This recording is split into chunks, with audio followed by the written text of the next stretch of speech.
Hello বন্ধুরা, আমি রিয়া। আজিজ কিচেনে আপনাদের স্বাগত জানাই। আজকে আমি আপনাদের জন্য নিয়ে এসেছি শীতকালীন সবজি দিয়ে কুমড়ো শাকের রেসিপি। আমি সবজিতে নিয়েছি কুমড়ো, আলু, বেগুন, সিম, মূলো। কড়াইতে তেল দিয়ে গরম করে নিয়ে তাতে দেব 5 ফোড়ন, শুকনো লঙ্কা আর তেজপাতা।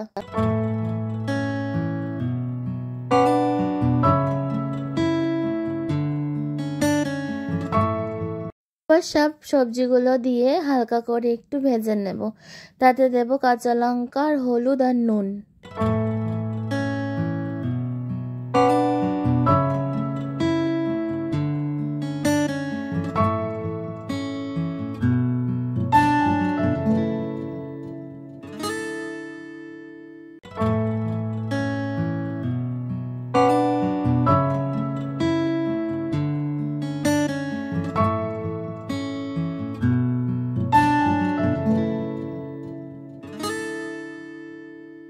সবজিগুলো একটু ভাজা হয়ে এলে আমি দিয়ে দেবো শাকটা।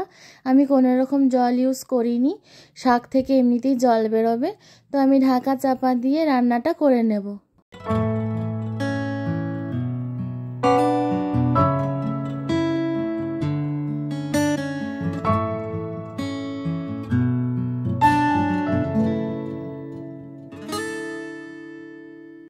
এরপর আমি একটু সামান্য চিনি দিয়ে এটা আরেকটু নাড়িয়ে চাড়িয়ে নিয়ে নামিয়ে ফেলবো।